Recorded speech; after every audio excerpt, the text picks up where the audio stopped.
Why a female Venom is inevitable. What if the future of Venom isn't Eddie Brock? What if it's someone new, maybe a woman? The signs have been hiding in plain sight for years, tucked away in comic book pages and even flickering across the big screen. The path for a female-led symbiote story isn't just paved. It's a finished highway, and we're just waiting for someone to take the driver's seat.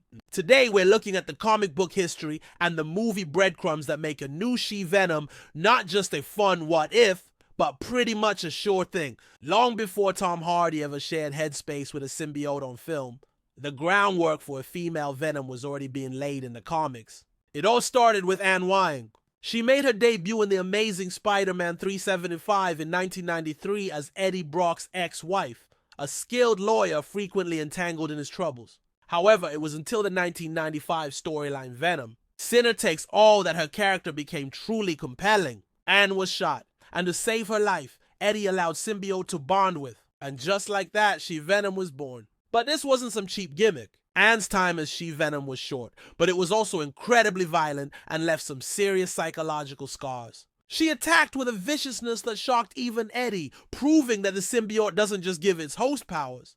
It cranks up their own trauma and anger to a terrifying new level. Her story was a dark, complicated look at what it really means to share your mind with a lethal protector. Anne wasn't the only one though. Over the years, Marvel has given us a whole lineup of women bonded with symbiotes. There's Mania, a student named Andy Benton who started as a sidekick for Flash Thompson's agent Venom and formed her own powerful bond with a symbiote clone. Then you have characters like Scream and Agony, proving the idea has some serious staying power. The symbiote itself doesn't care about gender. It just wants a host. So a female Venom has always been a natural and recurring part of the comic book world. This rich comic history didn't just stay on the page. Sony has been dropping some pretty big hints in its movies. We have, of course, Anne Wying, played by the fantastic Michelle Williams, in both Venom and Venom, Let There Be Carnage. In both movies, she got her moment, briefly bonding with the symbiote to become She-Venom on screen, and people loved it. That scene in the first film where she saves Eddie was a total standout that had everyone talking. It was the perfect nod to the comics, showing that the filmmakers knew exactly what fans were hoping to see. Even Michelle Williams has said she'd be excited to explore the She-Venom character more. The movies are clearly expanding the symbiote universe. After introducing Carnage, they've teased other symbiotes. And with Venom, The Last Dance, they're bringing even more to the screen, like Agony and Lasher. The enthusiastic response to Anne's transformation, combined with the studio's obvious plan to build out its roster of symbiotes, isn't a coincidence. They've tested the waters, and the audience gave them a massive yes. So we've got the comic book history and the cinematic setup, but the last piece of the puzzle is the why now.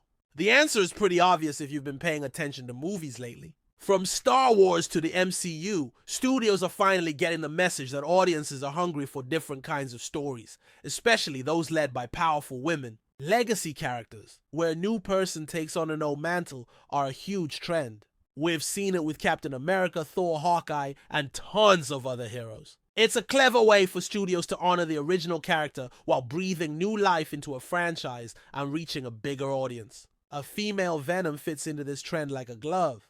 The symbiote is a gender-neutral alien. Its story has always been about the push and pull between power and responsibility, and that's a theme anyone can explore. Giving the reins to a female host opens up so many new storytelling doors, offering fresh takes on the psychological weight and the absolute thrill of the Venom bond. For Sony, this isn't just about representation. It's a smart business decision that taps into a market that's already proven to love strong female leads in superhero movies. So let's put it all together.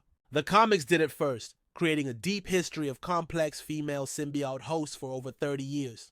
The movies have already given us a taste of She-Venom, and the huge fan reaction basically gave the studio a green light. And culturally, there's never been a better time for a female-led superhero story to grab the spotlight. When you connect all those dots, the conclusion is pretty clear. A female Venom isn't a matter of if, but when. The groundwork has been laid, the audience is hyped, and the industry is already heading that way. The future of Venom is female, and honestly, it feels inevitable. Fourth wall breaking time. Hi, I'm Super Nintendo, Casey's AI, breaking the fourth wall. So, if you enjoyed this wild ride through Casey's multiverse, don't forget to smash that like button. fearlessly with the strength of Venom. And share this video faster than me. AI Super Nintendo. But wait, drop a comment below. And now, my cosmic allies. As you venture forth into the great unknown, may your journey be full of cosmic discoveries.